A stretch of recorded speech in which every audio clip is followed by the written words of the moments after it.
Hello mga gwapo, mga gwapa! Kumusta? Salamat Panginoon at syempre sa aking Holy Spirit. Andito na naman ako kung anong ito ang inutos sa akin ng Panginoon. Ang mga bunga. Ang mga bunga ng pag-ibig ng Diyos sa tao at kabutihan. Mga bunga. Ito. Pag-ibig, kapayapaan, kasiyahan, katapatan, pagpipigil, pananalig, at kababaang loob.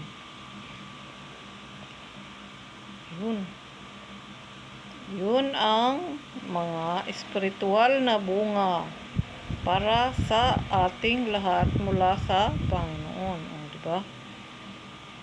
Pag-ibig, paano ba natin minahal ang ating kapwa? Paano natin sila mamahalin? Diba?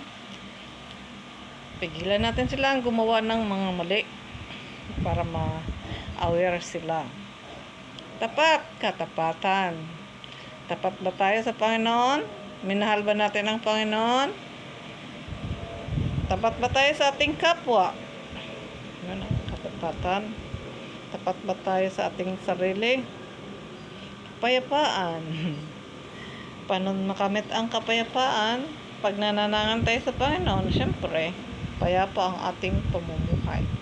May kasiyahan, may pag-ibig, at kapayapaan. Diba? Pagpipigil. Paano ba tayo magpipigil?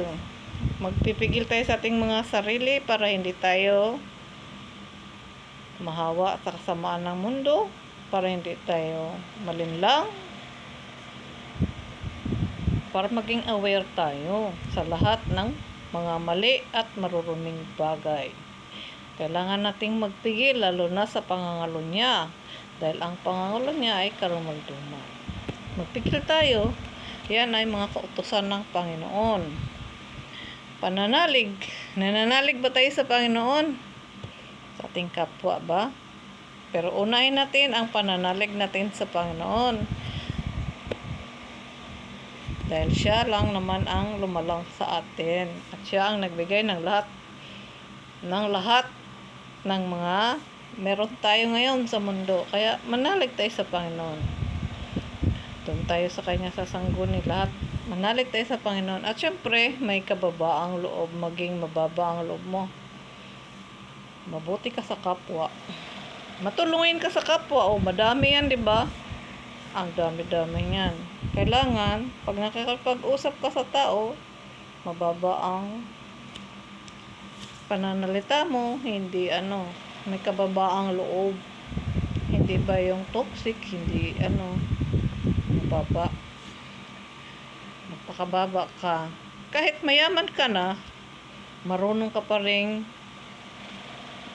may ganun ka rin pag-uugali. Yung may kababaang loob ba? Yung hindi toxic, makikiharap sa kapwa, hindi yung pairalin yung galit. Tanggalin natin yung galit. Pairalin natin ang kababaan ng loob. Nag-react yung Holy Spirit ko. At marami pang iba. Yun lang yung 7 espiritual na bunga at kabutihan para sa atin pag-ibig ng Panginoon para sa atin at atin yang pananangan araw-araw.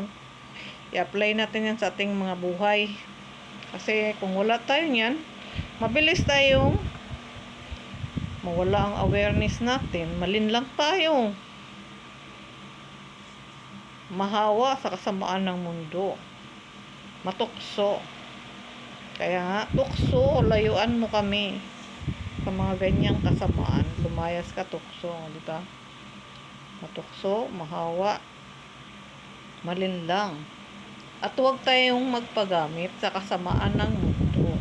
Dahil pag nagpagamit tayo, nagpatukso tayo, nagpalinlang tayo, at nahawa tayo, ano nang mangyayari sa atin ngayon? Lelap. Kaya, sundin natin ang mga kautusan ng Panginoon, yung mga bunga ng kanyang pagmamahal sa atin, mga espiritual na bunga. Yan ang mga tuntunin ng Panginoon sa atin. Itasin natin ang lahat ng bunga kung maaari lamang sa kanyang pamamahala para sa ating lahat. At ang ayaw kumilala nito, huwag niyong kilalin. Nasa ano yan? Nasa Korinto 14:38. Ang ayaw kumilala nito, huwag niyong kilalin. O, di ba? Yun yung mga binigay sa akin ng Panginoon. At ito binigay niya sa akin is mga spiritual na bunga. Binigay niya sa akin, nagpahinga ako ngayon, tapos binigyan niya ako ng ganun. At meron pa. Kaso lang, limitado nga naman yung aking ng cellphone. Hindi na ako makapagtuloy-tuloy.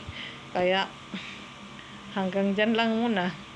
Ay, meron pa nga, di ba? Cut off muna ako. Hanggang doon na lang kasi pag sobra ng haba, i-chop-chop na naman ako. Salamat po kung kayo nakikinig, mga migo-miga, gwapo-gwapa. Ipananangan natin ang mga bunga ng espiritual na bunga at pag-ibig ng Panginoon para sa ating lahat. Yan ang ating mga tuntunin sa araw-araw.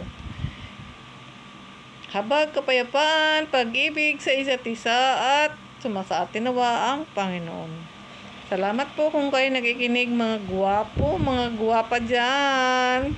Patuloy tayo sa buhay. Pananangan natin, tandaan natin, ipananangan natin ang mga espiritual na bunga ng Panginoon para sa atin. Yan mga espiritual na bunga. Totoo yan. Totoo. God bless everyone. Bye-bye.